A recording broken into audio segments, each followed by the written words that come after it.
Welcome to the Singh podcast. Hello, Dr. Singh. Let me show you how it's done. Okay. Ladies and gentlemen, welcome back to the Doc Talk podcast with Dr. AJ and Dr. MJ. Today we have a special guest, the one and the only Dr. P. Singh. Thank you. Welcome. Welcome to the podcast, Dr. Singh. Yes, Thank you. welcome. We're really excited to have you. How you doing? How you been? How's life? Good. A little stressed, but all good. Stress. Don't we all? Stress. Tell us, why are you stressed? It's good stress. It's Okay. not bad stress. Good. It's always trying to do new things, challenging myself, challenging others around me, and feeling good about it. Every day is a new day. I love that. I feel like every single day there's either a positive stressor or a negative stressor. It really depends on your lifestyle. So, Dr. MJ, have you been going through any kind of stress lately? I mean, everybody has a little bit of stress. But like Dr. Singh said, there's good stress and bad stress. I mean, if I didn't have stress in med school, I probably would have failed out.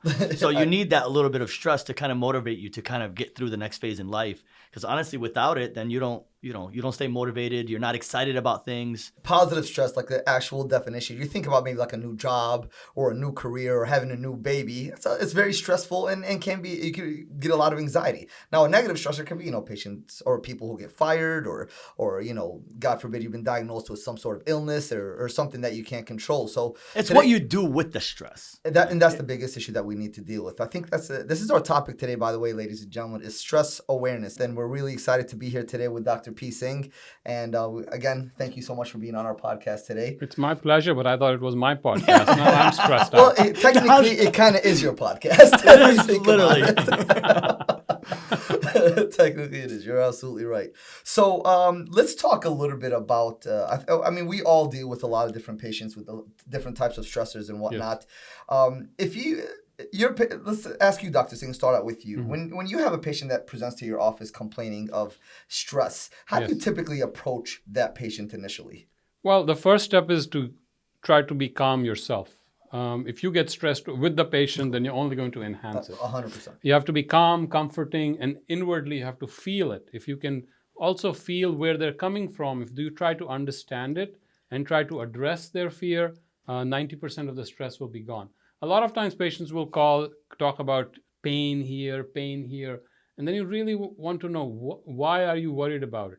Then it suddenly comes out, my grandfather had cancer of the pancreas. Yes. Now you can address the problem. Now, basically, brought it they out. were trying to walk around it. Now you bring it out honestly but sympathetically, and you say, let's address it, let's resolve it. And the moment you start talking about it, the stress will dissipate. I So agree. openness, transparency, sympathy. That's 100% agree with you, because a lot of times people tend to hold things in a lot. Yes. But the more you speak about it, even with your doctor, with your friends, Yes. with your family members, it becomes a lot easier to cope with that type of Yes, stressor that you're yes. dealing with. I think people are also using stress too much. Anxiety, stress.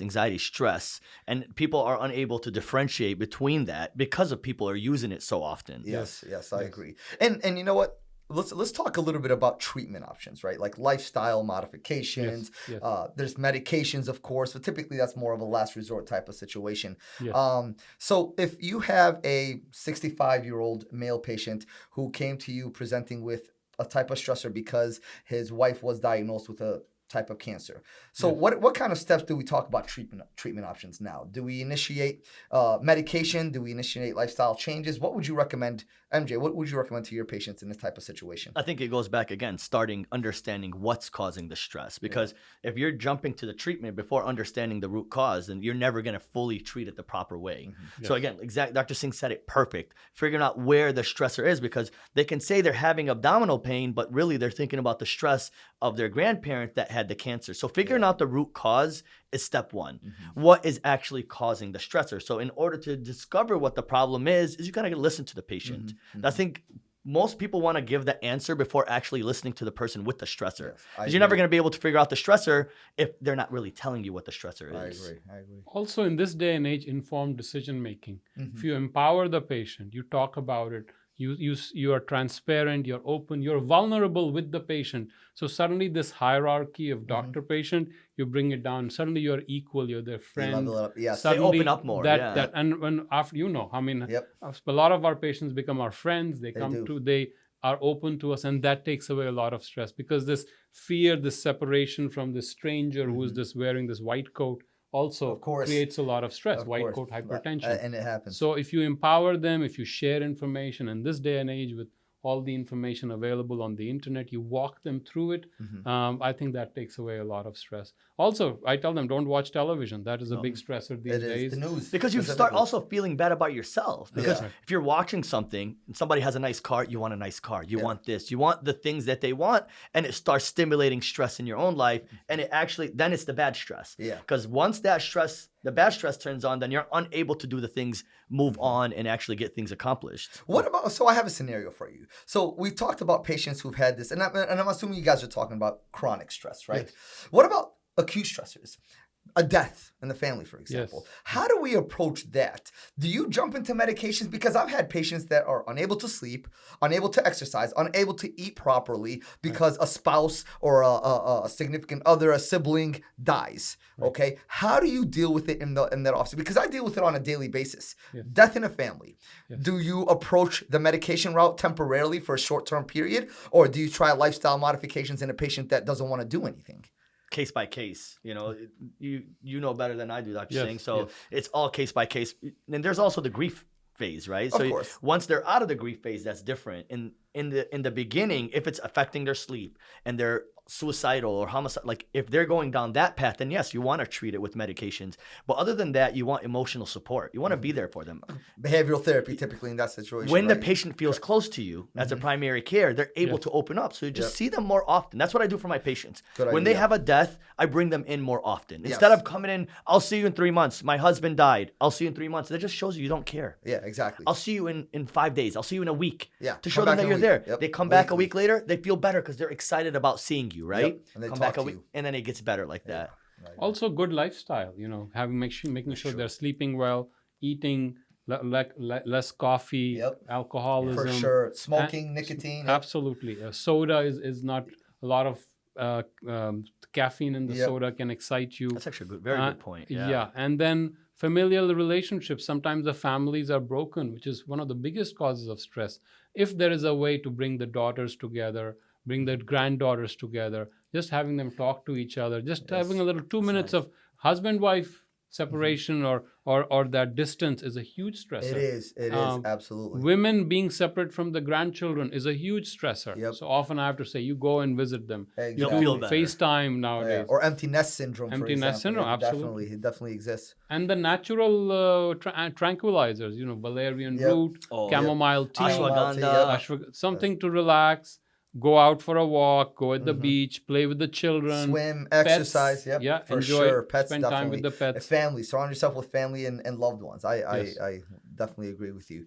So it's Or watch our podcast. Yes. Watch some comedy agree. shows. Yeah, that's a good one. That's a good one also. So, ladies and gentlemen, I think we've exhausted our topic on stress awareness, and we've pretty much covered a lot of different things. Is there anything else in our closing argument, Dr. Singh, that you'd like to talk, or Dr. MJ, that you'd like to mention in this podcast episode today? Yeah, we try to avoid tranquilizers and medications because at this age, they're vulnerable and can cause serious side effects. So that's the last option, and you want to avoid it. And I would like patients to know, don't pop the pill right in easily. I agree. And They're same going to have to thing, deal with other side effects. And Yes. addiction, of course. Problems. And that's the issue. Addiction become dependent on it. Side effects. Don't treat one problem with another. Yeah, That's I had to take my parents off, and it was a struggle because you try to cut down and he pops in And it another pops, pill. exactly. Then you have It's to the take. easiest thing to do. Finally, you have to hide it and push And it that's away. the only way. That's literally the only way. Because they feel it's the easiest route, and everything Yes. else stresses them. Not having the pill causes stress. Yeah. But honestly, AJ, the biggest thing is and this is what we talked about when we talk about picking a primary care. If you have a primary care, that's what Dr. Singh, you taught me since the second I entered Access. Understand the patient. Once you understand the patient, you can be there for them. That's the best stressor because patients trust you. And when they trust you, then you can kind of put them on a game plan without having to jump to narcotics I agree. or Yes. benzodiazepines. And pills can't treat everything. They only treat the symptoms. That's So right. that's what it is. So, well, thank you again, Dr. P. Singh, Yes. for coming on our podcast today. Dr. MJ, thank you so much. And you're all welcome to my show. Yes. Everybody's welcome to the Singh podcast. Ladies and gentlemen, again, thank you so much for joining us on the Doc Talk podcast. This is Dr. AJ and Dr. MJ, and of course, the one and only Dr. P. Singh. Thank you. Have a fantastic night. Thank you. Thank you. Bye-bye.